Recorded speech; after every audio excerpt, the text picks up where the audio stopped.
Hello students, तो class 12 में chapter number 7 integrals mathematics में एक्सरसाइज 7.9 का हम सॉल्यूशन कर रहे थे। इस वीडियो में स्टार्ट करेंगे हम क्वेश्चन नंबर 12 से। तो क्वेश्चन नंबर 11 तक के बच्चों अगर आपको सॉल्यूशन चाहिए तो जाइए कमेंट सेक्शन में, कमेंट मैंने पिन किया हुआ है, जो पिन कमेंट है वहाँ रीड मोर पे क्लिक करिए, ठीक है।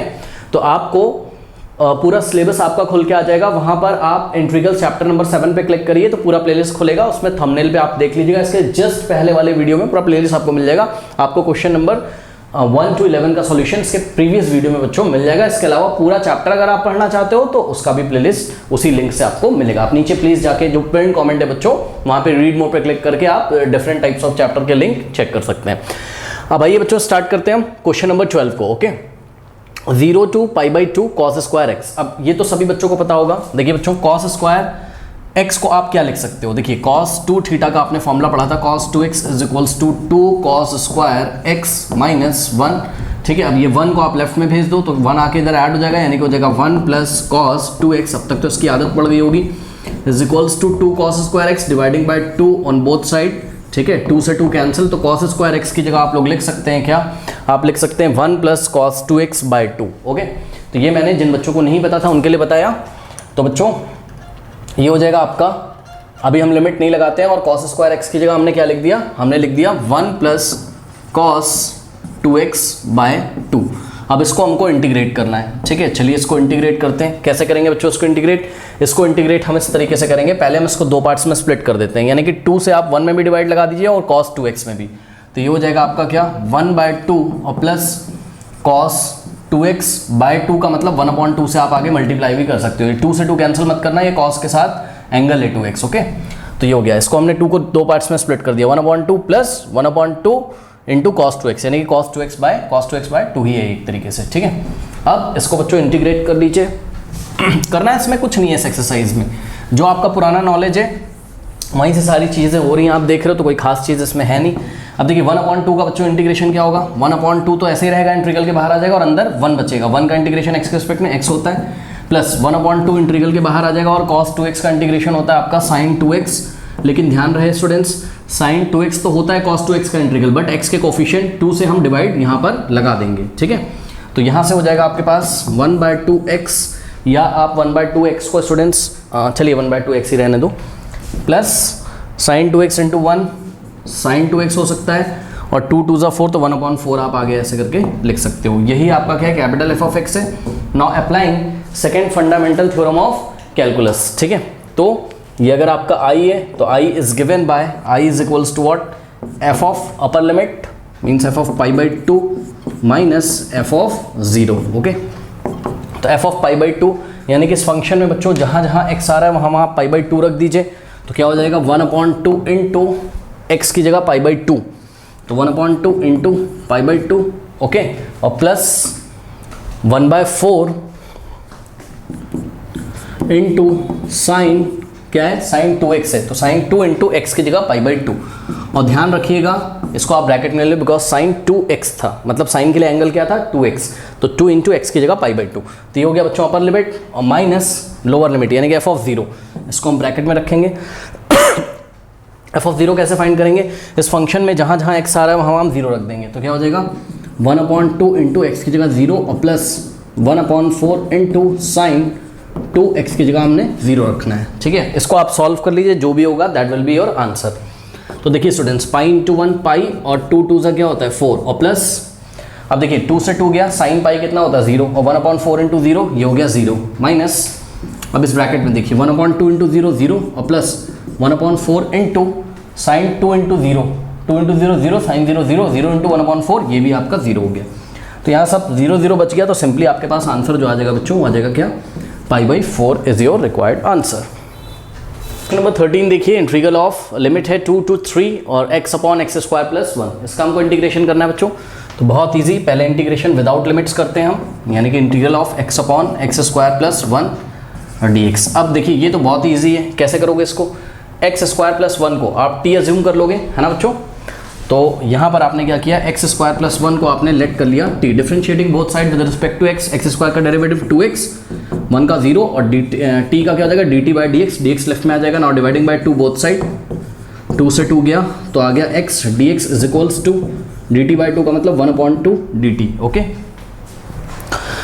तो स्टूडेंट्स यहाँ पे देखिए x dx की जगह क्या हो जाएगा 1/2 dt, 1/2 बाहर आ जाएगा और dt और अपॉन में ध्यान दें 1 में और x² + 1 को आपने t अज्यूम किया तो ये ऐसा हो जाएगा 1/2 तो बाहर है ही और 1/t का इंटीग्रल होता है आपका log of mod of t होता है। ओके तो ये आ गया, ये हो जाएगा आपका 1/log ऑफ mod ऑफ, अब t की जगह आप क्या रखोगे वापस से x² + 1। अब ध्यान दें स्टूडेंट्स यहाँ मॉड लगाने की जरूरत नहीं है क्योंकि x² is always positive, x चाहे नेगेटिव हो चाहे पॉजिटिव हो, x का स्क्वायर हमेशा पॉजिटिव होगा, पॉजिटिव में अगर +1 ऐड करोगे तो पॉजिटिव ही तो होगा, तो x² + 1 इज ऑलवेज पॉजिटिव, इसलिए मॉड लगाने की जरूरत यहाँ पर नहीं है। ओके चलो बहुत बढ़िया, क्योंकि मॉडलेस का मतलब क्या होता है कि भाई जो भी अंदर क्वांटिटी है उसका हमको जो आउटपुट मिलेगा वो पॉजिटिव होगा, तो जब एक खुद ही पॉजिटिव है तो इसमें मॉड लगाने की कोई ज़रूरत हमारे पास है नहीं। चलो बहुत बढ़िया, अब ये जो आया है बच्चों हमारे पास इंटीग्रल, यही क्या है हमारे पास, यही है f ऑफ x। ओके चलो बहुत बढ़िया, अब देखिए अब हमको इसको अगर हमने i अज्यूम किया तो applying second fundamental theorem of calculus क्या हो जाएगा, f ऑफ i का वैल्यू हो जाएगा f ऑफ 3 और माइनस f ऑफ 2। अब क्या करना है, इस फंक्शन में जहाँ जहाँ x आ रहा है पहले आप एक बार 2 रख दो, तो फंक्शन क्या आपका 1/2 इंटू लॉग ऑफ, देखो x² + 1 है, x की जगह आपको 3 रखना है यानी कि 3² + 1, ये हो गया अपर लिमिट का काम, फिर माइनस लोअर लिमिट का काम, यानी कि इस फंक्शन में जहाँ जहाँ x आ रहा है वहाँ वहाँ आपको क्या रखना है, इस बार 2 रखना है, तो log ऑफ 2 का स्क्वायर और +1 ये हो गया। अब ये हो जाएगा बच्चों आपके पास 1/2 और log ऑफ 3² कितना होता है, 3² आपका होता है 9। ओके 9 + 1 10 हो गया, यानी कि log ऑफ 10 और माइनस 1/2 और log ऑफ ध्यान दें 2 का स्क्वायर 4, 4 + 1 5 ये हो गया। ठीक है, अगर आप यहाँ ब्रैकेट लगाना चाहें तो लगा सकते हैं, उससे कोई फर्क पड़ता नहीं है। बता रहे हैं हम कि log किसका लिया है 10 पे, बेस क्या है e, log किसका लिया है 4 का बेस क्या है e। अब यहाँ पे अगर आप बच्चों ध्यान से चेक करें तो फर्स्ट टर्म में भी 1/2 मल्टीप्लिकेशन में, सेकेंड टर्म में भी, ठीक है, तो होगा क्या i = 1/2 हमने कॉमन ले लिया, क्या बच गया log 10, तो यहाँ हो गया आपके पास log 10, ब्रैकेट लगाने की कोई ज़रूरत नहीं है यहाँ पर, log 4 नहीं है 5 होना चाहिए, 2 का स्क्वायर + 1 5 होगा। ठीक है log 5। अब ध्यान दें log m minus log n क्या होता है, log m/n, तो हो जाएगा log m/n यानी कि log 10/5 सही है, 5 1 5 5 2 10, तो ये हो जाएगा 1/2 और log ऑफ ध्यान दें स्टूडेंट्स 2/1 2 होता है, तो this is your final answer 1/2 log of 2। अब यहाँ मॉड लगाने की जरूरत नहीं बिकॉज 2 ऑलरेडी पॉजिटिव है, पहले से ही पॉजिटिव हो, ठीक है, तो log ऑफ 2 ऐसे ब्रैकेट लगा के भी आप कर सकते थे, तो this is your final answer. Question number 14, ये आप जैसे समझ में आप वैसे कर लो, कोई दिक्कत नहीं है, आप चाहो तो 5 से न्यूमरेटर में मल्टीप्लाई कर दो, 5 से डिवाइड कर दो तब भी हो जाएगा। ठीक है, मुझे जहाँ तक समझ में आता है अगर मैं इसको पार्शियल फ्रैक्शन से कर लूँ फटाफट तब भी ये हो जाएगा, जैसे करना है आप वैसे कर लो, जैसे आपको समझ में आता है आप वैसे इसको कर सकते हो। बिकॉज देखिए ऊपर लीनियर है और नीचे क्या है क्वाड्रेटिक है, तो आपका ये वो वाला फॉर्म भी बन सकता है क्या कि ध्यान से चेक करिए, लीनियर = याद है आपको, linear = lambda times derivative of d/dx of denominator, okay, और प्लस म्यू, ये वाला फॉर्म भी ये बन सकता है, हम पीछे पढ़ के आए, चलो ऐसे ही कर लेते हैं। न्यूमरेटर = बिकॉज ध्यान से चेक करो यहाँ पर बच्चों ये एक प्रॉपर फ्रैक्शन है ना, प्रॉपर फ्रैक्शन तो है ये, तो रैशनल फ्रैक्शन भी हम इसको कर सकते थे, रैशनल फ्रैक्शन कह रहा हूँ सॉरी, पार्शियल फ्रैक्शन से भी इसको कर सकते थे, बट अभी हमने चलिए कोई बात नहीं, यहाँ लीनियर दिखाई पड़ रहा है, यहाँ क्वाड्रेटिक, तो linear = lambda times d/dx of derivative of quadratic मतलब डिनोमिनेटर होता है प्लस म्यू, इससे कर लिया, जैसे करना है वैसे कर लो, पूरा तो पढ़ा दिया पीछे।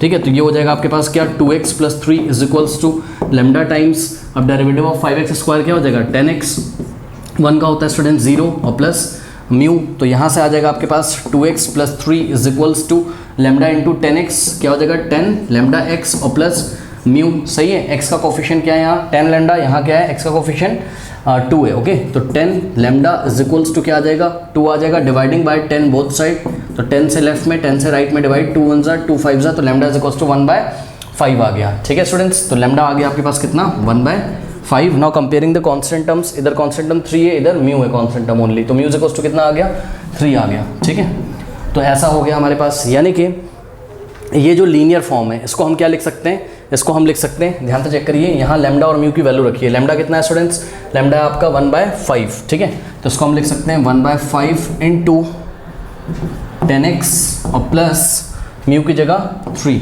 इसको अगर बच्चों अगर फर्दर आप सॉल्व करोगे तो आपको 2x + 3 ही मिल जाएगा। ध्यान से आप चेक भी कर सकते हैं, चेक करिए इसको। इससे अगर हम कैंसिल कर दें तो ये हो जाएगा 2x और +3। ओके, 5 × 5 5 × 10, 2x + 3 ही आ जाएगा, बट इसको भी हमने ऐसे ही लिखा रहने दिया। इससे क्या फ़ायदा है? इससे ये फ़ायदा है, इतना आप कॉपी करिए फिर मैं आपको बताता हूँ। कॉपी कर लीजिए, कर लिया। तो बच्चों यहाँ कुछ नया नहीं हो रहा है, सब पुराना नॉलेज ही यहाँ पे काम आ रहा है। तो ध्यान रखिएगा 2x + 3 की जगह आप ये लिखोगे, किसकी जगह? 2x + 3 की जगह। ये 2x + 3 का वैल्यू आपके पास आ चुका है। ओके, तो जैसे करना हो वैसे कर लो। बहुत सारे मेथड मैंने आपको पीछे पढ़ाए हैं। तो विदाउट लिमिट पहले अगर हम इंटीग्रल करना चाहें तो 2x + 3 अपॉन 5x² और +3 इज इक्वल्स टू यहाँ dx। 2x + 3 की जगह ये पूरा लिख लो, यानी कि क्या 1/5 और in the bracket 10x, bracket लगाने की यहाँ ज़रूरत भी नहीं थी, चलो लिख लिया तो क्या हो गया, और +3 डिवाइडेड बाय क्या हो जाएगा आपके पास 5x² और +3। Okay, dx। अब इसको दो पार्ट्स में स्प्लिट कर लो जैसे हम पीछे किया करते थे। ठीक है, तो ये हो जाएगा आपके पास क्या 1/5 × 10x डिवाइडेड बाय 5x² और +3। ओके, और +3 upon this whole thing, 3 upon 5x² और +3। ओके, नॉट 3, यहाँ 1 है तो यहाँ हम लोग 1 लिख लेते हैं नीचे। ठीक है, चलिए अब इसका इंटीग्रेशन अलग से होगा और इसका इंटीग्रेशन अलग से होगा दो पार्ट्स में स्प्लिट करने के बाद। सही है, तो यहाँ 1/5 स्टूडेंट्स आगे आ जाएगा, तो 1/5 आगे आ गया और यहाँ हो जाएगा आपके पास क्या 10x अपॉन में 5x² प्लस नॉट 3, यहाँ 1 होना चाहिए बिकॉज यहाँ 1 था, दो पार्ट्स में स्प्लिट किया तो 5x² + 1 और 5x² + 1। ठीक है, dx और +3 को आप क्या लिख सकते हो 3 × 1, तो 3 को आप बाहर भी ला सकते हो। ठीक है, तो 3 और इंटीग्रल ऑफ 1/5x² और +1 dx ऐसा हो गया। अब इसको आराम से इंटीग्रेट कर सकते हैं बच्चों। ठीक है, तो ये फर्स्ट वाला पार्ट हम आपको इंटीग्रेट करके दिखाते हैं। तो देखिए फर्स्ट वाला पार्ट जो है सिर्फ ये वाला इंटीग्रेशन मैं आपको करके दिखा रहा हूँ, तो हो जाएगा इंटीग्रल ऑफ 10x अपॉन में क्या है 5x² + 1। ठीक है, तो आप एक काम करिए 5x² + 1 को स्टूडेंट्स t पुट करिए, तो differentiating both side with respect to x, 5x² का डेरिवेटिव 10x हो जाएगा, 1 का हो जाएगा 0 और t का dt/dx, तो dx इधर आ जाएगा, तो 10x dx is equals to what, क्या आ गया आपके पास dt, तो इसकी जगह हमने dt लिखा और अपॉन में ये पूरा आपका t हो गया। अब ये 1/t बन गया, 1/t का इंटीग्रेशन क्या होता है log of mod of t। ठीक है, तो ये हो जाएगा आपके पास log of mod of t, mod of what, t की जगह हमने रखना है 5x² + 1। अब आपको पता है बच्चों x चाहे पॉजिटिव हो चाहे नेगेटिव हो, ये पूरा क्वांटिटी हमेशा पॉजिटिव आएगा, तो mod लगाने की ज़रूरत है नहीं हमारे पास, तो log ऑफ 5x² + 1 ये आ गया इंटीग्रेशन हमारा। ठीक है, अब देखिए ध्यान से चेक करिएगा स्टूडेंट्स, ये मैं हटा दे रहा हूँ, आप लोग कॉपी कर लीजिएगा, इसे मैं हटा देता हूँ। देखिए यहाँ पर 1/5 तो आगे मल्टीप्लाई था, वो तो ऐसे ही रहेगा 1/5 × ये जो इंटीग्रल आया है ये आया आपका क्या log ऑफ 5x² और +1 आया है। सही है, अब प्लस, अब देखिए 3 तो हमने ऐसे ही लिख दिया और इसका इंटीग्रेशन आप कैसे करोगे ये हम आपको यहाँ पर साइड में करके दिखाते हैं।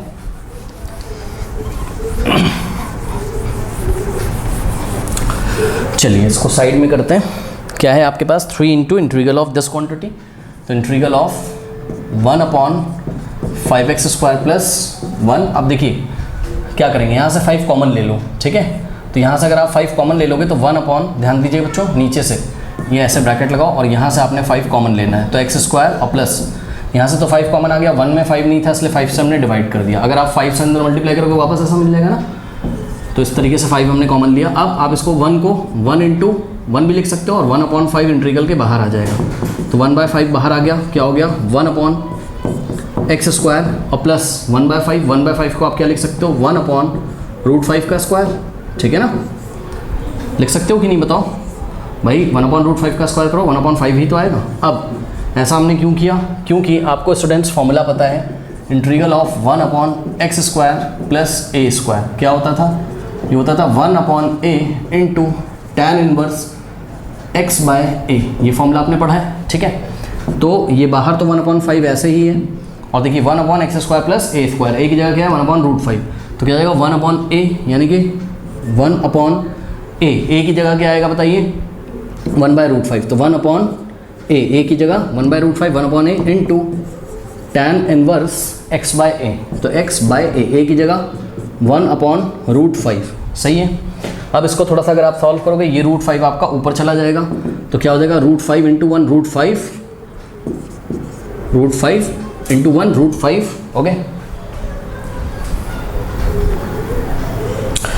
और नीचे ये 1 बचेगा, इसका कोई मतलब नहीं है, और यहाँ पर क्या बचेगा आपके पास आगे 1/5, तो ये 1/5 इंटू √5 यानी कि √5/5 आ गया, तो यहाँ से आगे आपके पास √5/5, okay, into tan inverse of, अब ध्यान दें x अपॉन 1 अपॉन √5 ऊपर जाएगा तो √5 इंटू एक्स अपॉन में 1, यानी कि √5 इंटू एक्स ही रहेगा क्योंकि अपॉन में 1 का कोई मतलब है नहीं, ठीक है। तो ये इस तरीके से आपका आ गया, ओके। तो देखिए ये वाला इंटीग्रल यहाँ लिखा, फिर 3 इंटू दिस इंटीग्रल, और ये इंटीग्रल कितना आया आपका, ये इंटीग्रल आया आपका, ध्यान दें स्टूडेंट्स, ये पूरा ध्यान दें, बाहर 3 था और इसका जो आंसर है इंटीग्रल का ये आया आपका कितना √5/5 into tan inverse of what √5x, ठीक है। ऐसा आ गया, इतना आप कॉपी कर लीजिए बच्चों, यही आपका क्या है, यही आपका कैपिटल f ऑफ x है, ये जो आया है यही आपका कैपिटल f ऑफ x है। आप applying second fundamental theorem of calculus हम करके आपको दिखाते हैं, इतना आप कॉपी कर लीजिए, फिर मैं जगह बनाता हूँ, कॉपी करिए। Applying second fundamental theorem of calculus i is equals to f of upper limit क्या है यहाँ पर 1, तो f ऑफ 1 और माइनस f ऑफ 0। हाँ भाई चलिए सॉल्व करिए। f ऑफ 1 का मतलब इस फंक्शन में जहाँ जहाँ आपके पास क्या आ रहा है x आ रहा है वहाँ 1 रखिए, बट इससे पहले जो मेरे को एक फील आ रहा है पता है, √5/5 को आप क्या लिख सकते हो बताओ, √5/5 को आप क्या लिख सकते हो, अगर आप √5 से न्यूमरेटर मल्टीप्लाई करो और डिनोमिनेटर में भी, है ना, तो ये कुछ ऐसा हो जाएगा, आपकी मर्जी, आप लिखो चाहे ना लिखो, √5 इंटू √5 क्या हो जाएगा 5 अपॉन में 5 √5, तो 5 से 5 गया, ठीक है। तो ये √5/5 को आप 1/√5 भी लिख सकते हो, नहीं भी लिखोगे तब भी आपका आंसर आ जाएगा। तो इसको हमने 1/√5 लिख लिया। अब 3 इंटू 1 क्या होता है 3/√5, तो 3/√5 यहाँ पर आपके पास आ गया, ठीक है। चलो f ऑफ 1, तो इस फंक्शन में जहाँ जहाँ x आ रहा है वहाँ 1 रख दीजिए, तो हो जाएगा 1/5, और लॉग ऑफ, ध्यान दें स्टूडेंट्स, x की जगह 1 रखना है, तो 5 इंटू x का वैल्यू 1 का स्क्वायर 1, 5 इंटू 1 5 प्लस 1 6 आ जाएगा, ठीक है। और प्लस ये पूरा यहाँ पर भी हमको 3/√5 into tan inverse of x की भी 1 रखना है, पूरे फंक्शन में एक बार 1 रखो, फिर माइनस करके पूरे फंक्शन में 0 रखो, माइनस का साइन लगा के, ठीक है। अपर limit minus lower limit, okay. Tan inverse of, अब बताइए √5 इंटू एक्स की 1, तो √5 इंटू 1 √5, टैन इनवर्स ऑफ √5, तो ये हो गया अपर लिमिट का काम। अब माइनस, जब f ऑफ 0 निकालें आप, ठीक है, तो ब्रैकेट में रखिएगा, ठीक है, बिकॉज यहाँ प्लस है तो साइन वाइन चेंज होने की संभावना है, तो 1/5 और log ऑफ 5x स्क्वायर, हाँ बच्चों x की जगह 0, तो 0 का स्क्वायर 0 इंटू 5, 0 0 प्लस 1 1, तो log 1 आ जाएगा, और log 1 भी तो 0 होता है, ये भी हमने आपको बताया है, ठीक है। तो इसको हम बाद में देखेंगे। और प्लस 3/√5 और tan inverse of what √5 into x की वैल्यू 0, √5 इंटू 0 0, तो टैन इनवर्स ऑफ 0, ये, ठीक है। तो ये हो जाएगा आपके पास 1/5 इंटू लॉग ऑफ एक्स, अब लॉग ऑफ 6, यहाँ पे ब्रैकेट लगाने की ज़रूरत नहीं है, ठीक है।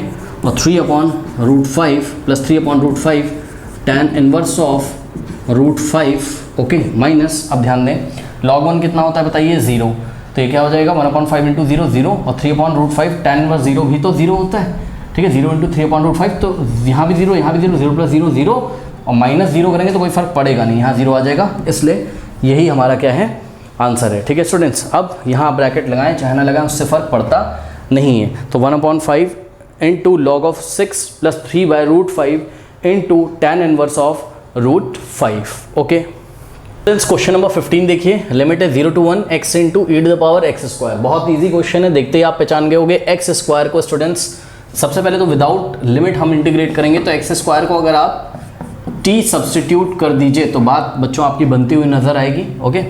तो let x square is equals to t, differentiating both side with respect to x, x square का डेरिवेटिव 2x और t का क्या होता है dt बाय dx, dx इधर आ जाएगा, not dividing by 2 both side, तो ये 2 आपका इधर आ जाएगा, तो ये 1/2 dt हो जाएगा। तो x dx, अब इसको थोड़ा सा सुधार के लिख लो बच्चों, e की पावर, ध्यान दें एक्स स्क्वायर ऐसे लिख दिया, इनटू x था तो x को हमने पीछे लिख दिया, उससे कोई फर्क पड़ेगा नहीं, ठीक है। तो अब आपको दिखने लगा होगा x dx की जगह आपने क्या रखना है 1/2 dt, ओके। तो इसकी जगह आ गया 1/2 x dx की जगह 1/2 और dt, ओके। और e to the power students x square कितना है आपका चेक करो t, यानी कि e to the power t आ गया, सही है। अब ये आ जाएगा 1/2 e to the power t का इंटीग्रेशन t के रेस्पेक्ट में, e to the power t ही रहेगा, ठीक है। तो ये आ गया बस 1/2 इंटू ई की power t is equals to 1/2 e की पावर टी, क्या था वापस से रखिए एक्स का स्क्वायर था, तो this is your what F of x, ये आपका एंटी डेरिवेटिव यानी कि इंटीग्रल आ चुका है। अब हमें क्या करना है, बस लिमिट्स पुट करनी है, यानी कि applying second fundamental of theorem. तो I is equals to f of upper limit क्या है 1, upper limit minus lower limit f of 0, तो ये हो जाएगा एफ ऑफ 1 का मतलब बच्चों क्या हो जाएगा, ये जो एफ ऑफ एक्स आया है इसमें जहाँ जहाँ एक्स आ रहा है वहाँ आप 1 रख दीजिए, तो एफ ऑफ 1 जो होगा आपका हो जाएगा 1/2 into e to the power x का स्क्वायर है स्टूडेंट्स, यानी कि एक्स की जगह 1 रखेंगे तो 1 का स्क्वायर, ठीक, minus 1/2 into e to the power x का स्क्वायर था, है ना। तो एक्स की जगह हमें क्या रखना है 0, यानी कि 0 का स्क्वायर, ठीक है, 0 का स्क्वायर। सॉल्व करते हैं 1/2 into e to the power, हाँ भाई 1 का स्क्वायर क्या होता है बोलो 1 होता है, माइनस 1/2 इंटू 0 का स्क्वायर बोलो, पहले इसको चेक करो ना, 0 का स्क्वायर 0, ई की पावर 0, और ई की पावर 0 क्या होता है 1 होता है, तो ये हो जाएगा 1/2। अब ध्यान दें ई की पावर 1 को बच्चों आप लोग ई भी लिख सकते हैं, और माइनस 1/2 और ई की पावर 0 क्या होता है 1, ई की पावर भाई किसी भी नंबर की पावर 0 ई यूलर नंबर होता है, ई की पावर 0 1, तो 1/2 इंटू 1 1/2। अब यहाँ से आप एक काम कर सकते हैं,